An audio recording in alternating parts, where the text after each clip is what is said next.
네,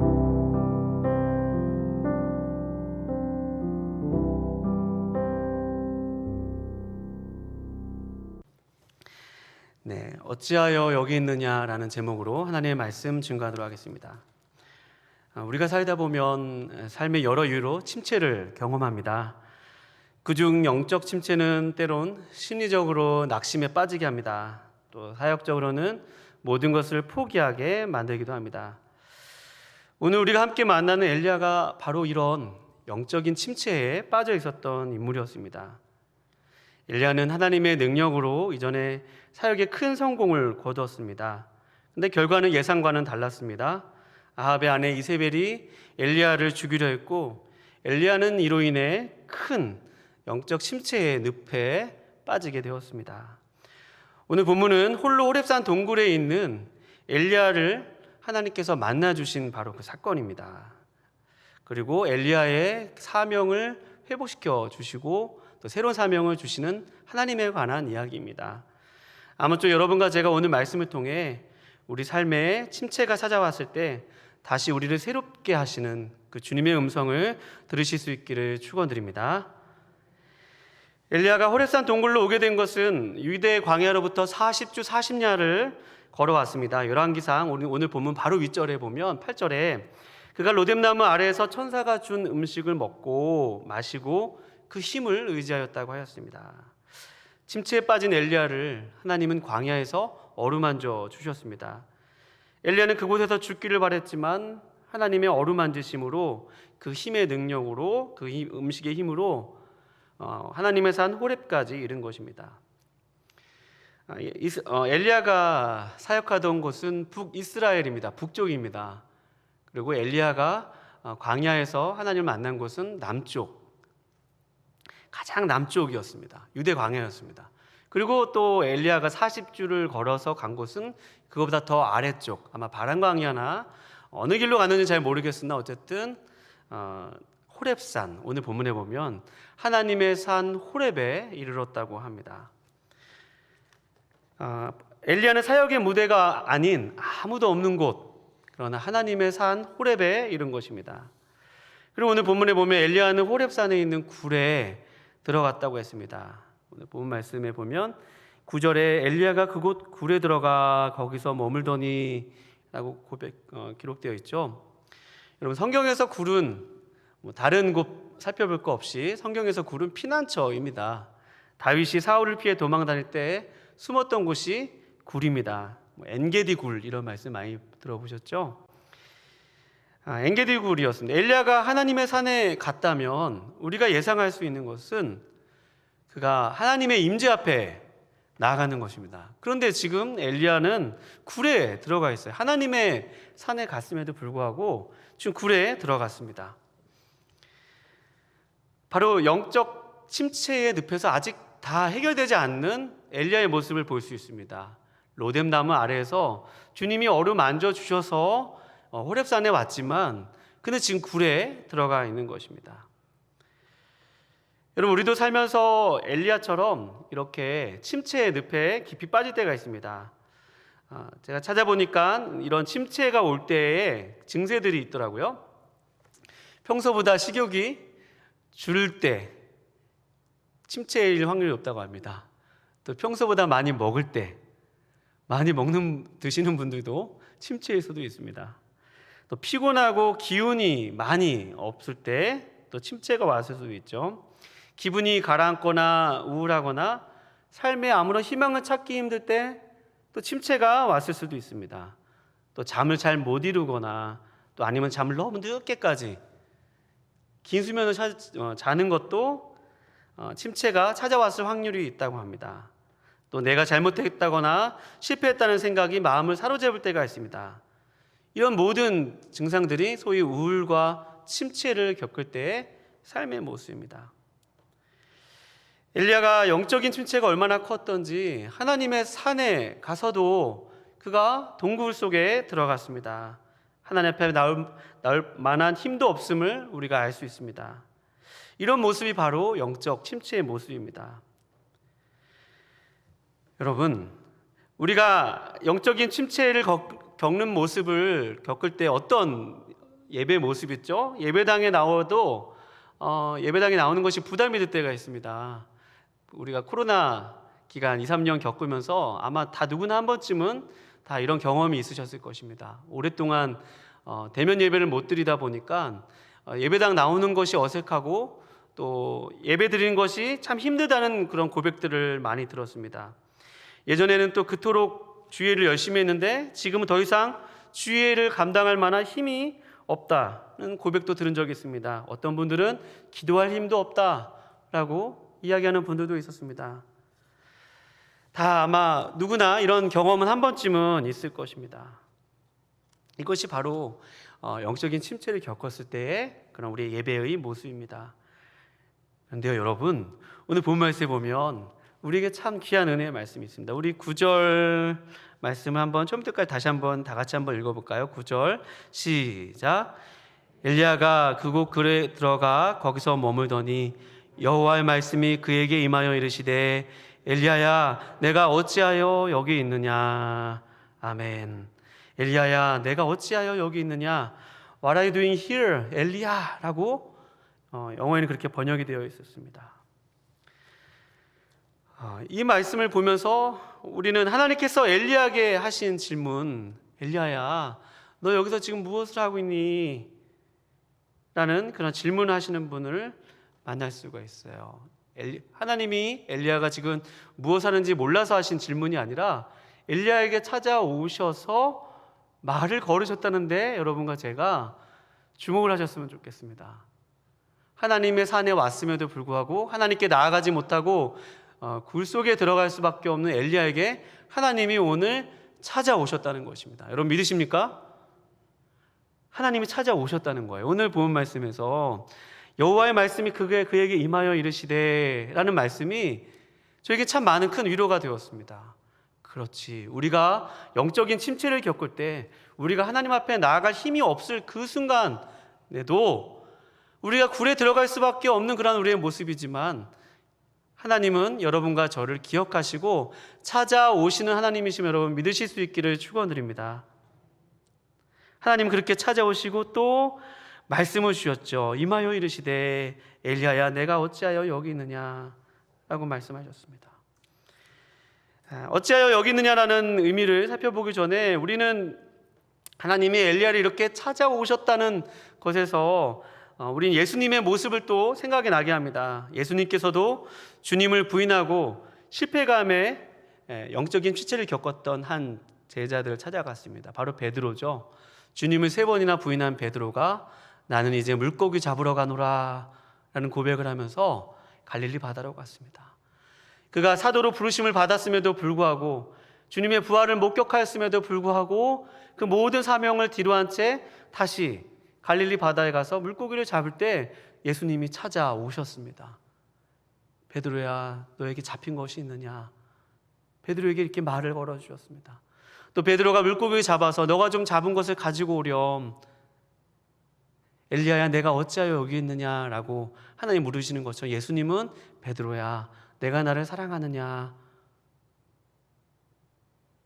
주님, 내가 주님을 사랑하는 주님이 아십니다. 베드로야 내가 나를 사랑하느냐.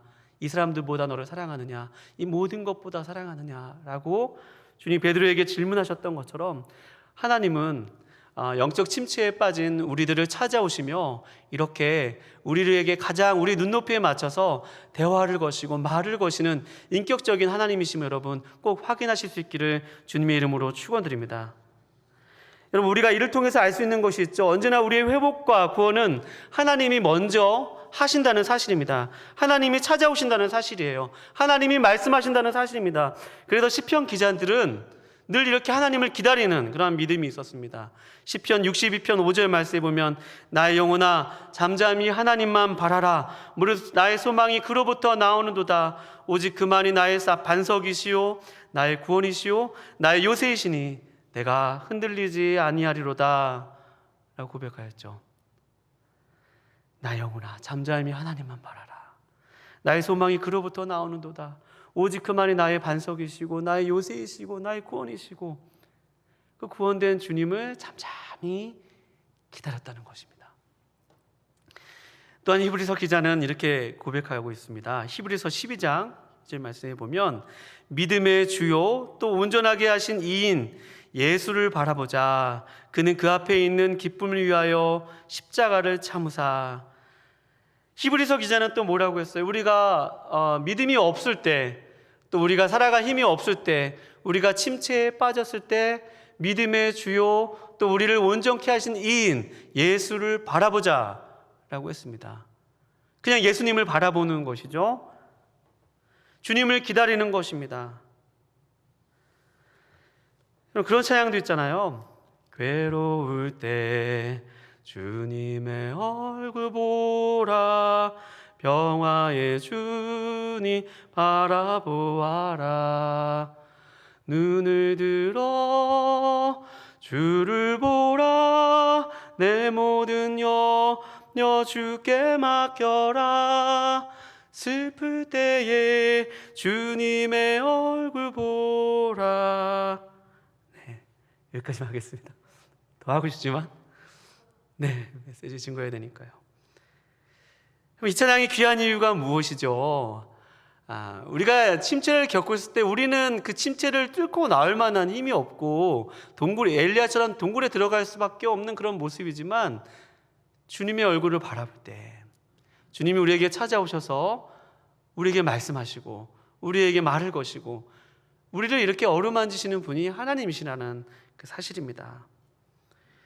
말씀을 준비하면서 우리에게 참 익숙했던 그런 한 성경의 영적인 이야기가 생각이 났습니다. 발자국이라는 이야기입니다. 어떤 사람이 자신을 걸어온 발걸음을 되돌아보는 그런 시간이 있었습니다. 이렇게 쭉 마치 모래사장의 해변길에 발걸음에 걸어온 족적이 표시되어 있는 그런 모습이었습니다. 이렇게 자신이 걸어온 인생의 발걸음을 보니까 한 사람의 발걸음인 줄 알았는데 두 사람의 발걸음이었던 것입니다. 그래서 예수님께 여쭤봤습니다. 예수님, 저기 왜 항상 이렇게 발걸음이 두 사람의 발걸음입니까? 라고 물었더니, 그래, 내가 너와 항상 함께 있었다라고 주님이 말씀하시는 거였어요. 그런데 그 사람이 참 이상한 것은 어느 한 지점에서 발자국이 한 사람 발자국밖에 없는 것입니다. 그래서 주님께 여쭤봤죠. 주님, 왜 저 지점에는 한 사람 발자국밖에 없습니까? 저 지점에 제가 얼마나 힘들었는지 주님 아시잖아요. 그랬더니 주님이 뭐라고 하셨어요? 그래, 너 그때 힘든 거 알고 내가 너를 업고 왔다 라고 말씀하셨죠. 너가 도저히 걸을 힘도 없어서 내가 너를 업고 갔단다. 내가 등에 업고 그 걸음을 걸었단다. 주님이 그렇게 말씀하여 주셨습니다. 그렇죠, 여러분. 우리는 그렇게 힘든 때 우리 혼자 있는 것 같지만 주님이 우리 가운데 찾아오셔서 우리를 안아주시고 안고 가시는 분이 하나님이시란 분일 것이랍니다. 여러분, 혹시 어떤 영적인 침체나 우울감이 있으신 분 계시다면 하나님께서 여러분과 저의 삶 가운데 꼭 찾아오시는 분이심을 기다리실 수 있기를 주님의 이름으로 축원드립니다. 여러분, 기다림도 귀한 믿음의 표현입니다. 분명히 주님이 우리를 만나 주실 것입니다. 그리고 우리에게 말을 거시고 우리가 누구인지를 다시 확인시켜 주시는 그 주님을 바라봄으로 말미암아 사명을 되찾는 여러분과 제가 되실 수 있기를 주님의 이름으로 축원드립니다. 계속해서 말씀을 보면 이렇습니다. 엘리야를 찾아와 말씀하시는 하나님은 엘리야에게 이렇게 말씀하셨죠. 엘리야야, 어찌하여 내가 여기 있느냐라고, 너가 여기서 지금 무엇을 하느냐라고 물어보셨습니다. 그랬더니 엘리야가 오늘 본 말씀에 보면 10절 말씀에 제가 읽어드리겠습니다. 그가 대답하되 내가 만군의 하나님 여호와께 열심히 유별하오니 이는 이스라엘 자손이 주의 언약을 버리고 주의 제단을 헐며 칼로 주의 선지자들을 죽였음이오며 오직 나만 남았거늘 그들이 내 생명을 찾아 빼앗으려 하나이다 라고 대답하였습니다. 여러분, 주님이 어찌하여 여기 있느냐라고 얘기하신 것은 주님이 어떤 질문이었을까요? 그것은 바로 하나님께서 엘리야에게 하나님과의 관계를 한번 추억해 보라는 것입니다. 하나님께서 그동안 엘리야에게 어떻게 하여 주셨죠? 그가 그리 시냇가에 있을 때 까마귀를 보내서 그에게 먹이시던 분이 바로 하나님이셨습니다. 또 사르밧 과부의 집에서 그의 과부에게 양식을 주시던 분도 바로 그 하나님이셨습니다. 그리고 바알 선지자들과 갈멜산에서 대결을 벌였을 때 엘리야의 기도에 응답하셔서 불로써 역사하셨던 분도 바로 그 하나님이셨습니다. 그런데 지금 엘리야의 고백은 어떤 고백이에요? 나밖에 남지 않았다는 것입니다. 저 이세벨이 나를 지금 죽이려 하는데 주님, 저는 그것밖에 지금 보이지가 않습니다. 라고 하면서 더 이상 아무도 내 앞에 없고 나만 홀로 남았다고 하나님께 지금 이야기하고 있습니다. 여러분, 이 엘리야의 고백이 사실 정확한 자신의 그런 처지에 대한 평가일까요? 아니죠. 조금 과장되고 조금 자신의 상황에 대해서 많이 확대해서 그것을 바라보고 있는 엘리야의 모습을 볼 수 있습니다. 분명히 하나님이 함께하고 계셨고 지금도 이렇게 찾아와서 함께하고 계심에도 불구하고 하나님, 나만 홀로 남았습니다. 아무도 없습니다. 하나님께 지금 그렇게 고백을 하고 있는 것입니다. 그때 저는 여러분, 하나님이 참 감사해요. 11절 말씀에 보면 여호와께서 이르시되 너는 나가서 여호와 앞에서 산에 서라. 이 동굴에만 있지 말고 여호와 앞에 산에 서라고 하시면서 하나님께서 여호와께서 지나가시는데 여호와 앞에서 크고 강한 바람이 붑니다. 여러분 상상해 가세요. 그 굴 밖에서 큰 바람이 막 이렇게 막 불고 있는 것입니다. 그런데 거기서도 여호와께서 계시지 않는다고 오늘 11절 말씀에 말씀하고 있죠. 바위를 부수나 바람 가운데에 여호와께서 계시지 아니하며 바람 후에 막 지진이 있었습니다. 그 땅이 진동을 하고 거기에 큰 지진이 있었으나 여호와께서 거기서도 계시지 않으셨습니다. 그리고 지진 후에 막 불이 그 가운데 번개가 치고 불이 임하였습니다. 그러나 여호와께서 거기서도 계시지 아니한다고 말씀하고 있습니다. 그랬더니 12절 말씀 한번 다 같이 한번 읽어볼까요? 12절 시작. 또 지진 후에 불이 있으나 불 가운데도 여호와께서 계시지 아니하더니 불 후에 세미한 소리가 있는지라. 불 후에 세미한 소리가 있었다. 세미한 소리는 원어상으로 그냥 이것이 하나님의 성경 말씀이라고 이렇게 바로 이렇게 해석하면 안 됩니다. 그냥 원어상의 의미로는 그냥 작은 소리입니다. 여보세요. 여러분 이거 들리세요? 잘 안 들리시죠? 여보세요. 이렇게 아주 굉장히 귀를 아주 잘 들려야 되는 소리가 바로 이 지금 세미한 소리입니다. 그냥 바람이 분 후에 또 바람이 불고 거기에 지진이 나고 불이 나고 그런 곳에서는 하나님께서 계시지 않았는데 그 후에 세미한 소리가 있었습니다. 세미한 소리가 있었어요. 그것이 여호와의 말씀인지 모르겠으나 분명 그곳에 세미한 소리가 있었습니다. 그랬더니 놀라운 표현이 있습니다. 13절 말씀에 보면 여러분과 제가 눈으로 보시기 바랍니다. 엘리야가 듣고 겉옷으로 얼굴을 가리고 나가 굴 어귀의 섬에 소리가 그에게 임하여 이르시되. 여러분 지금 이게 무슨 말씀이에요? 엘리야가 바람이 불고 또 지진이 나고 불이 날 때도 지금 엘리야의 위치는 어디 있었다는 말입니까? 굴 밖에 있었다는 거예요? 굴 안에 있었다는 거예요? 성경을 잘 보시기 바랍니다. 굴 안에 있었다는 것이에요. 그렇게 밖에서 불이 나고 지진이 나고 지금으로 치면 밖에서 뭐 거대한 풍랑이 나고 폭풍이 나고 태풍이 부는데도 전혀 미동도 하지 않고 있었던 것입니다. 여러분 근데 우리가 여기서 잠깐 배경을 살펴보면 하나님께서 이렇게 강한 바람, 그 다음에 지진, 그리고 불은 다 하나님의 현현이 있었던 모습이었습니다. 특별히 모세가 출애굽기 19장에서 하나님의 산 호렙에 이르렀을 때 거기서 빽빽한 그 구름 가운데 지진이 일어나고 번개가 치면서 여호와의 말씀이 일어났던 현현의 모습이 바로 이런 모습이었습니다. 엘리야도 어떤 사람이죠? 하나님의 불을 경험했던 사람입니다. 또 바알과 같은 번개 신에게, 물의 신에게 엘리야가 기도하자 가뭄이 났던 그런 하나님의 능력을 체험했던 사람입니다. 그랬던 그가 바람이 불고 불이 나고 번개가 친다면 이거 하나님의 역사네 라고 덴번에 알 수 있을 법도 한데 굴에서 나오지도 않고 있는 거예요. 하나님, 저 다 알아요. 저 불같은 하나님 다 경험했어요. 저 바람 같은 하나님 다 알아요. 하나님, 번개가 치는 하나님 저 다 압니다. 근데 저의 모습이 지금 뭐죠? 지금 나만 홀로 남아서 이렇게 나를 죽이려는 사람밖에 없습니다. 저 그런 하나님 다 압니다. 굴에서 나오지 않고 있었던 것입니다. 이 13절 말씀이 지금 그 얘기를 하고 있는 거예요. 엘리야가 나오지 않고 있었다는 얘기를 하다가 세미한 소리가 나니까 그때서 엘리야가 이게 뭐지? 라고 하면서 그제서야 나와서 얼굴을 가둬서 이거는 하나님의 임재인가 보다 하면서 얼굴을 가린 것입니다. 여기 보면 13절에 겉옷으로 얼굴을 가리고 나가서 그때 비로소 굴 어귀에 섰다라고 고백했습니다. 그랬더니 소리가 그에게 임하여 이르시되, 그러니까 이게 하나님의 임재가 맞죠? 세미한 음성이. 여러분, 세미한 음성만 이 말씀은 하나님의 임재라는 말씀이 아닙니다. 불로써도 하나님이 나타나실 수 있고, 바람 가운데, 지진 가운데도 나타나실 수 있는 분이 하나님이시고, 이런 세미한 음성, 세미한 소리, 작은 고요한 정막과 같은 그 상황에도 하나님은 역사하실 수 있는 그런 분이시라는 그런 사실이죠. 그러면서 주님이 또 한 번 질문하십니다. 엘리야야, 내가 어찌하여 지금 여기 있느냐?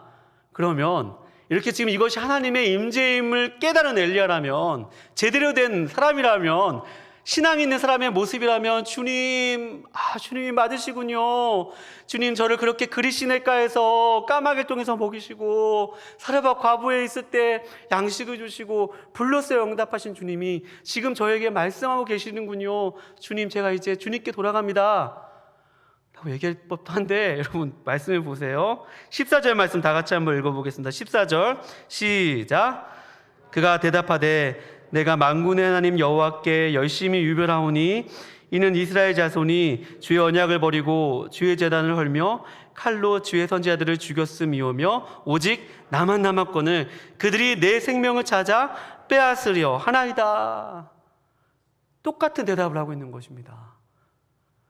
지금 여기까지 하나님이 엘리야를 이렇게 쭉 해서 만나주시고 세미한 음성 가운데 하나님이 이렇게 말씀하고 계신 것을 보여주셨음에도 불구하고 엘리야는 그냥 관심도 없는, 그냥 그것을 깨달은지도 안 깨달은지 잘 모르겠어요. 그냥 엘리야는 지금 계속 같은 얘기만 하고 있는 거예요. 하나님, 나 혼자밖에 없습니다. 하나님, 저 혼자밖에 없어요. 여러분, 근데 제가 이 말씀을 보면서 큰 위로를 받았어요. 큰 위로를 받았습니다. 왜냐하면 여러분, 여기서 만약에 엘리야가 이 세미한 음성을 듣고 하나님께 정말 제대로 된 반응을 보일 수도 있었겠죠. 근데 이렇게 지금 엘리야는 자신이 듣고 싶은 것만 듣고 자신이 얘기하고 싶은 것만 얘기하고 자신의 문제에서 지금 빠져나오지 못하고 있는 그 엘리야의 모습입니다. 침체가 바로 그런 것이죠. 문제에서 쉽게 빠져나오는 것은 쉽지가 않습니다. 여러분, 이 모습이 바로 여러분과 저의 모습인 것 같습니다. 엘리야는 여러분과 저와 똑같은 성정의 그런 사람이었습니다. 여러분과 저와 같이 죄인이었고, 여러분과 저와 같이 연약한 풀의 꽃과 같고 시드는 풀과 같이 그렇게 연약한 한 인생에 불과했던 것입니다. 저는 여기에서 한 가지 소망을 발견했습니다. 그래, 하나님이 이렇게 고집센 엘리야, 하나님께서 이렇게 강한 바람, 그런 불, 지진, 또 경험해보지 못한 세미한 음성으로 나타나셨음에도 불구하고 이렇게 고집센 엘리야를 하나님이 만나주셨네. 그에게 회복시켜주신 하나님이시네. 그렇다면 여러분, 하나님께서는 여러분과 저를 회복시켜 주실 수 있는 분이심을 여러분 믿으실 수 있기를 축원드립니다. 하나님은 그런 은혜 하나님이시죠. 이사야서 53장 6절 말씀에 이사야가 그런 고백을 하였습니다. 우리는 다 양 같아서 각기의 제 길로 갔거늘 여호와께서는 양의 무리의 죄악을 그에게 담당시키셨도다. 여러분, 양의 특징이 무엇이죠? 양의 특징은 고집이 세다는 것이에요. 그래서 각기 제 길로 가는 것이 양의 모습입니다. 목자가 인도해 주지 않으면 양은 그 고집 때문에 결국에는 절벽에 빠진다거나 떨어진다거나 또 이리에게 잡혀가는 것이 양의 그런 모습입니다. 제 길로 가는 양의 모습이죠. 오늘 엘리야의 모습을 보면서 저는 요나도 생각이 났습니다. 하나님께서 요나에게 은혜를 그렇게 많이 주셨잖아요. 아수르를 그렇게 하루 만에 멸하신다고 했는데 회개하고 돌아온 아수르를 구원하시는 모습을 보면서 요나가 어때요? 저기 가서 사막에 가서 그렇게 하나님께 등 돌리고 하나님 저 몰라요 하나님께 삐져가지고 있을 때 박넝쿨을 예비하시는 그 하나님이시죠. 그렇게 마음 가운데 요나도 고집이 세었던 그런 선지자였습니다. 그럼에도 불구하고 하나님께서 요나도 품어주시고 오늘 본문에 보면 엘리야에게도 오셔서 엘리야야 내가 어찌하여 거기 있느냐, 내가 어찌하여 거기 있느냐라고 물어보시는 것입니다. 훗날 예수님께서 베드로에게 말씀하셨듯이 시몬 바요나 시몬아 내가 나를 사랑하느냐, 이 사람들보다 사랑하느냐, 내 양을 먹이라, 내 양떼를 치라. 그렇게 주님을 세 번이나 부인했던 베드로를 찾아갔던 예수님의 모습처럼 예수님은 오늘 여러분과 저의 삶의 자리에 오셔서 여러분과 저를 다시 받아주실 수 있는 분이시고 우리를 은혜로 바라보시는 그 주님이심을 여러분 믿으실 수 있기를 주님의 이름으로 축원드립니다. 고린도전서 15장 10절 말씀에 그러나 내가 나의 나 된 것은 하나님의 은혜로 된 것이니 내게 주신 그의 은혜가 헛되지 아니하여 내가 모든 사도보다 더 많이 수고하였으나 내가 한 것이 아니요 오직 나와 함께 하신 누구의 은혜로라? 하나님의 은혜로라. 하나님의 은혜라는 것이죠. 하나님의 은혜라는 것입니다. 여러분, 우리가 하나님의 오늘 말씀을 통해서 하나님의 무엇을 신뢰할 수 있을까요? 여러분, 불같이 바람같이 지진 같은 그런 영적인 체험을 기대하십니까? 세미한 음성도 사실 신비한 체험이죠.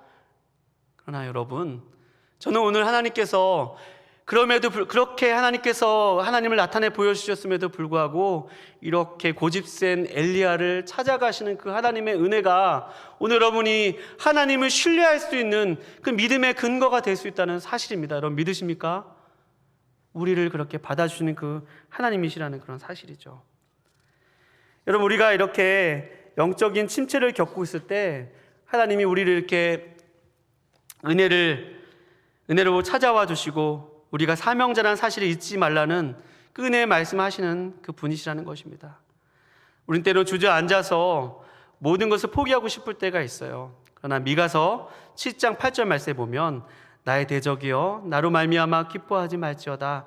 나는 엎드러질지라도 일어날 것이요 어두운 데에 앉았을지라도 여호와께서 나의 빛이 되실 것이미로다 라고 말씀하고 있습니다. 여러분 혹시 삶의 침체가 찾아와서 주저앉으신 분 계십니까? 여러분 하나님께서 여러분과 저의 빛이 되실 것입니다. 하나님이 은혜로 우리를 다시 일으켜 세우실 것입니다.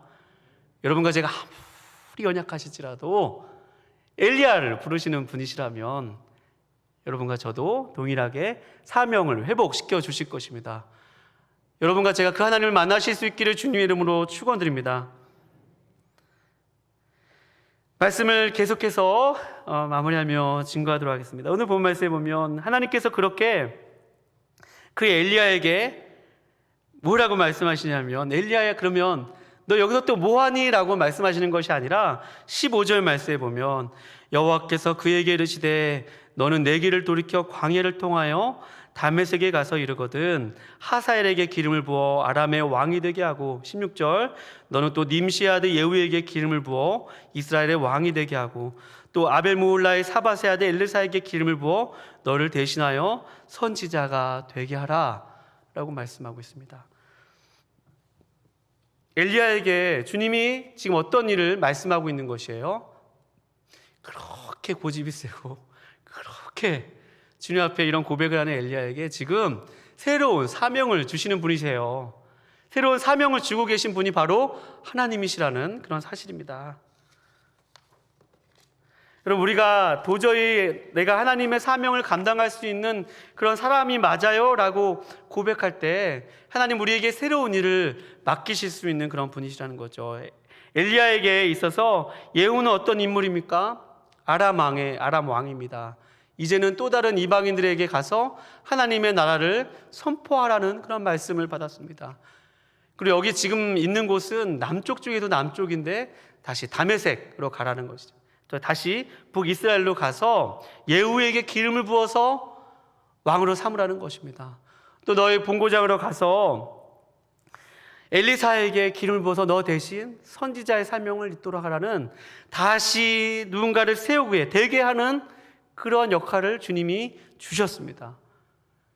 그러니 여러분, 우리가 이를 통해서 알 수 있는 것은 무엇이에요? 여러분, 하나님께서는 영적 침체를 찾아온 그 사람에게 찾아가시고 말씀하시고 그를 품어주시며 다시 새로운 사명을 주셔서 그가 사명자로 살아갈 수 있게끔 하시는 분이 하나님이시라는 사실입니다. 여러분과 저의 삶 속에서 오늘 주님이 누구누구야, 너 지금 무엇을 하고 있니? 누구누구야, 내가 어찌하여 지금 거기 있느냐? 라는 그런 물음을 우리에게 주실 때, 여러분과 제가 이전에 받았던 그 사명의 자리, 내가 예전부터 하나님께 나에게 맡겨주셨던 그 사명의 자리, 그곳으로 돌아가실 수 있기를 주님의 이름으로 축원드립니다. 다시 한번 나의 삶 가운데 나의 사명을 감당케 해주시고 나에게 세움을 주시고 엘리야에게 다시 이스라엘로 돌아가서 예후에게 기름을 부어주고 또 다메섹에게 가서 왕에게, 하사엘에게 기름을 부으라는 그 주님의 말씀처럼 우리에게 다시 섬겼던 그 자리로 돌아가서, 예배의 자리로 돌아가서, 사명의 자리로 돌아가서 하나님의 일을 감당하라고 하는 그 주님의 말씀을 듣고, 오늘 여러분과 제가 그냥 그 자리에서 일어서셔서 다 해결이 되지 않아도, 즉 엘리야처럼 다 해석이 되지 않고 다 이해가 되고 다 믿어지지 않아도 주님이 오늘 나에게 주시는 그 말씀을 따라 누구누구야, 내가 어찌하여 거기 있느냐 라는 그 말씀을 듣고 원래 우리에게 주셨던 그 사명의 자리로 돌아가서 그 사명을 감당하실 수 있기를 거룩하신 주님의 이름으로 축원드립니다. 오늘 말씀에는 본문에 표기되어 있지 않지만 마지막 18절 말씀에 보면 엘리야야 걱정하지 말아라, 바알에게 무릎 꿇지 않은 7,000인의 사람을 내게 남겨두었다. 너는 혼자가 아니다 라고 하면서 엘리야의 사명을 다시 확인시켜 주시고 회복을 시켜 주십니다. 사랑하는 여러분, 혹시 여러분과 저에게 이렇게 사명도 다 잊을 만큼 또 하나님도 다 잊을 만큼 살아가는 분들 계시다면 우리 인생 가운데 다시 찾아오시는 그 주님을 바라보며 또 그 주님께서 회복시켜 주시는 그 사명을 따라 여러분과 제가 오늘도 그 주님의 일을 감당하면서 주의 사명을 감당하면서 남은 이 가을 결실의 계절을 보내실 수 있기를 거룩하신 주님의 이름으로 축원드립니다. 기도하시겠습니다.